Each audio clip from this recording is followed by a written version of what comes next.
मध्य प्रदेश में 28 सीटों पर 3 नवंबर को उपचुनाव होने वाले हैं। ये वो नतीजे हैं और इसके नतीजे जो शिवराज सिंह चौहान की सरकार को गिरा सकते हैं और कमलनाथ की सरकार फिर से बना भी सकते हैं। जंग बेहद करीब की है। अहम ये भी है कि सत्ता के लिए यहाँ रेस में 46 उम्मीदवार करोड़पति हैं। 21 के खिलाफ आपराधिक मामले हैं। चुनाव मैदान में 6 मंत्री भी हैं।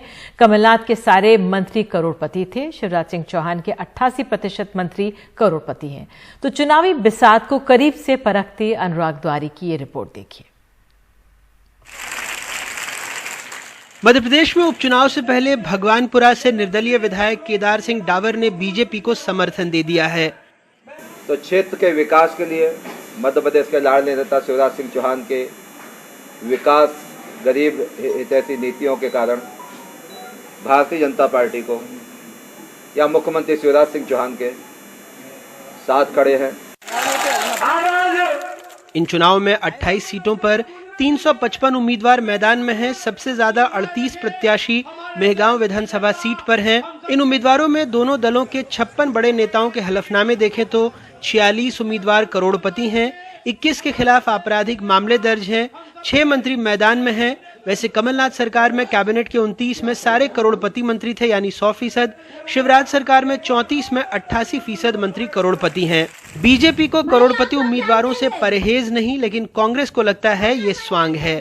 निश्चित रूप से हमारे यहाँ जो उम्मीदवार हैं वो अपने आप में समृद्ध दिखाई देंगे, लेकिन आप हरियाणा पंजाब से कंपेयर करोगे तो हमारे यहाँ फिर भी आज भी उस स्तर के लोग नहीं हैं। निश्चित रूप से कुछ करोड़पति हो जाते हैं, लेकिन आज जिस तरीके से जमीनों के मूल्य बढ़े हैं, जिस तरीके से लोगों ने अपने आप में सिस्टमेटिक करके अपनी इन ग्रोथ को बढ़ाया है और लंबे समय तक रहे हुए कहीं ना कहीं जो विधायक होते हैं, सांसद होते हैं, उनके पास अपने रेवेन्यू का सोर्स क्रिएट हो जाता है, विशेषकर तनख्वाह के माध्यम से भी। मुझे लगता है इसलिए बहुत बड़ा विषय नहीं है। 56 में से 46 लोग करोड़पति हैं मध्य प्रदेश में जो लोग चुनाव लड़ रहे हैं। लेकिन मध्य प्रदेश में जो सबसे बड़े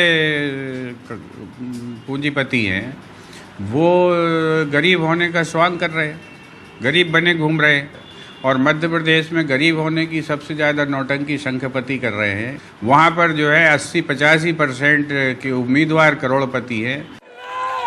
सभी 28 सीटों पर मुख्य मुकाबला कांग्रेस और बीजेपी के बीच है, लेकिन बीएसपी ने भी इस बार 28 सीटों पर उम्मीदवार उतारे हैं।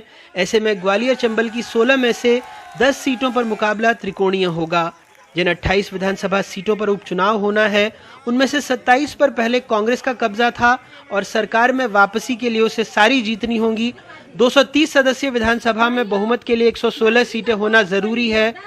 फिलहाल इस्तीफों और सदस्यों की मौत के बाद विधानसभा की संख्या 202 रह गई है। कांग्रेस के पास 88 विधायक बचे हैं तो बीजेपी के पास 107 विधायक हैं।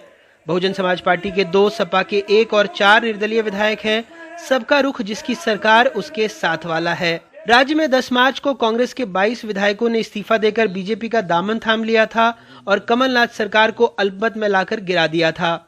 इसके बाद 12 जुलाई को बड़ा मलहरा से कांग्रेस विधायक प्रद्युम्न सिंह लोधी, 17 जुलाई को नेपानगर से कांग्रेस विधायक सुमित्रा देवी काजडेकर, 23 जुलाई को मांधाता विधायक ने भी कांग्रेस का हाथ छोड़ दिया। उसके 3 विधायकों का निधन हो गया, यानी 28 विधायकों का साथ हाथ से छूट गया।